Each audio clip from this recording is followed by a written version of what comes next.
I'm Tim, and this is my wife, Cyndi, and this is our story.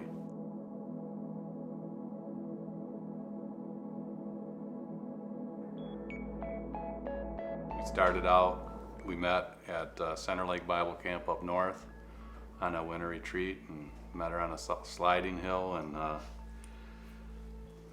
we started dating, and wrote a lot of letters, and through the years then we There was no cell phones, no we- texts. we ended up, we dated for several years, waited to get out of college, and then we got married, and then we welcomed, 3 years later, we welcomed our daughter, Christina, and then 2.5 years after that, our second daughter, Alicia. So things were pretty good. We always wanted 3 kids, and when we tried to have our third child, we had a lot of complications, so we figured that probably wasn't in our future. And 13 years later, and I says, yes, pretty much giving 13 up. years later, we tried again, and this time we had our son, Caleb. Then I thought our family was perfect. We were on the right track, and everything was going great. We were quite involved with our church, in different roles. And then Paul came along one day and decided to start talking about a church plant in 2003. And we felt the nudge from the Spirit of God, and just felt that He was leading us, calling us to be a part of that. And so things were good, and God was working in our lives. And then 2007 was supposed to be a great year. We were going to celebrate our 25th wedding anniversary, and it was going to be my, I don't know what they call it, but my birthday is 7/07/07, so I always thought, hey, that's going to be a fun birthday. But then January 13th came.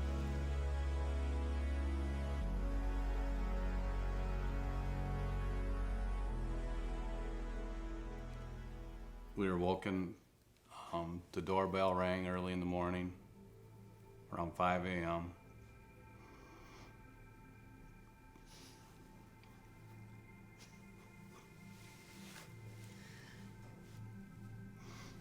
There were 2 police officers on our porch giving us the news that every parent is so afraid to hear.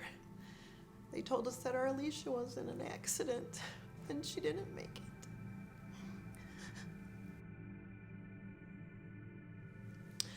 I remember trying to talk to the police officers. I remember coming out there and telling them they must have the wrong house. I was trying to will away the words that they were speaking, trying to not make them my own.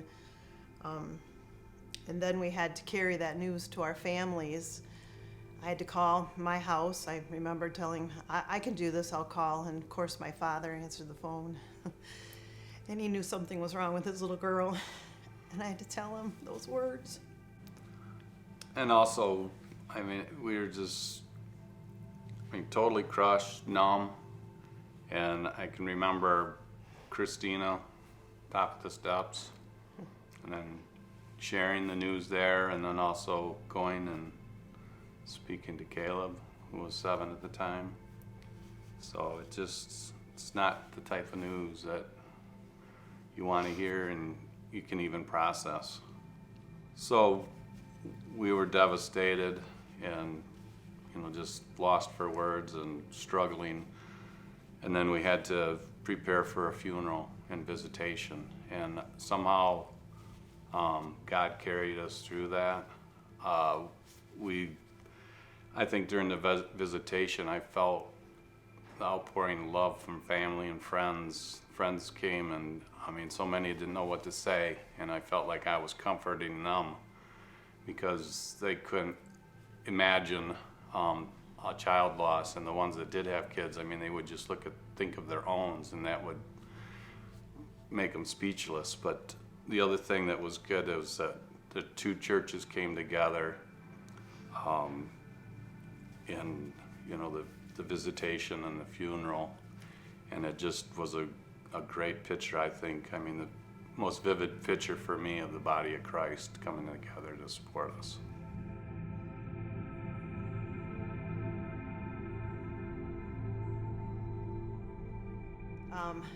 The first year went by in a blur.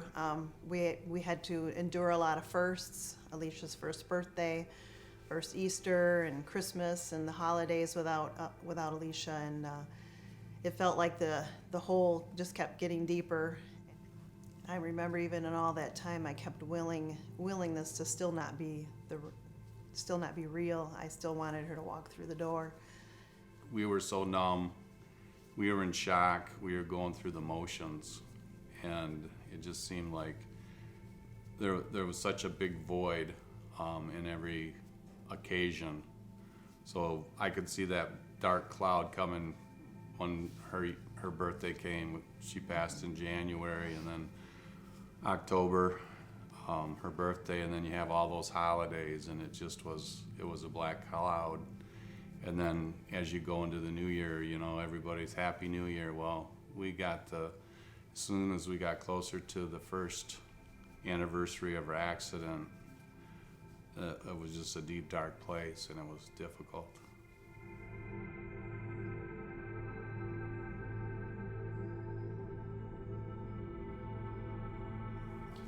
The first year was a blur, and the second year was probably worse. It started to be real. Reality started to set in. All the firsts became seconds, and then they became thirds. And even though we'd been following Christ for most of our lives at this point, we still had a lot of questions. A lot of doubt started to set in. A lot of crying out to why and how could this happen, and why did you leave me? Do you love me? Did I do something wrong? It's like you're trying to connect with God, whether it's devotionals or prayer, but it's like as you made those steps, you would have, or hear some words in a service or something, you would feel a connection, but it was real fleeting. It was like here and gone. Didn't stick. It gave you like a real wrestling or ups and downs, I guess, because there was just a long period of a dark valley, a cloud over us, a dark cloud, and it was a struggle. And I mean, we still trusted God and knew that He was carrying us through some tough times. Even though I felt that my faith was weak, like something must be wrong. I must be doubting and all that. And I cried out and I screamed at God, and I just kept, wondering. And I had a grief counselor tell me one time, she said, Cyndi, who are you screaming to? Who are you asking the questions of? And I had to step back and go, God. It was God that I was screaming to. And she says, well, then that's proof of your faith. You're reaching out and you're screaming to the right guy. So that helped me a lot, feel like that I wasn't lost.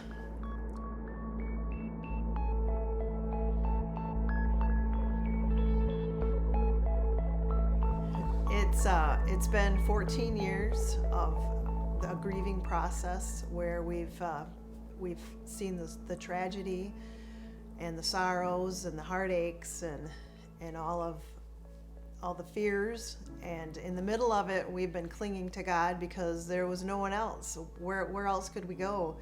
Just God was a constant in the storm, and our storm started with the dark clouds, and then the clouds kind of dissipated to be a little bit of gray, and then even to wispy white sometimes.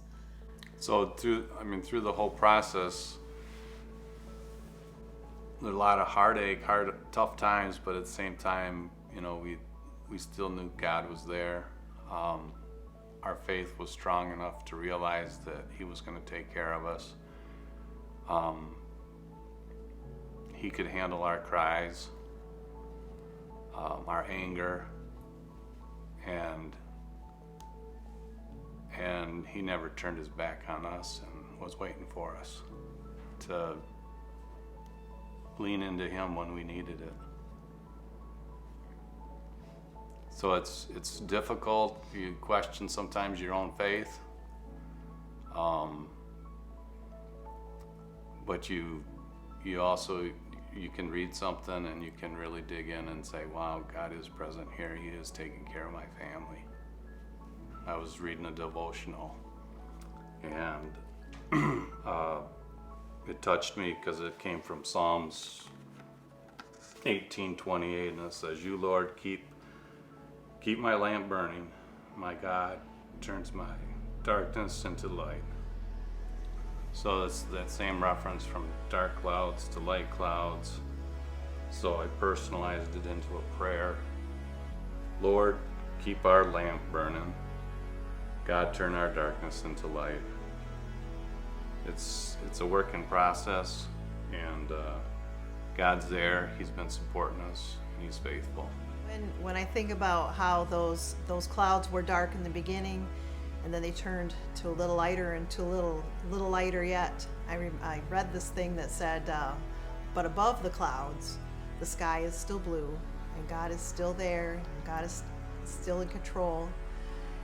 And I draw a lot of hope from that, and I hope that you can draw hope in your own stories through our story.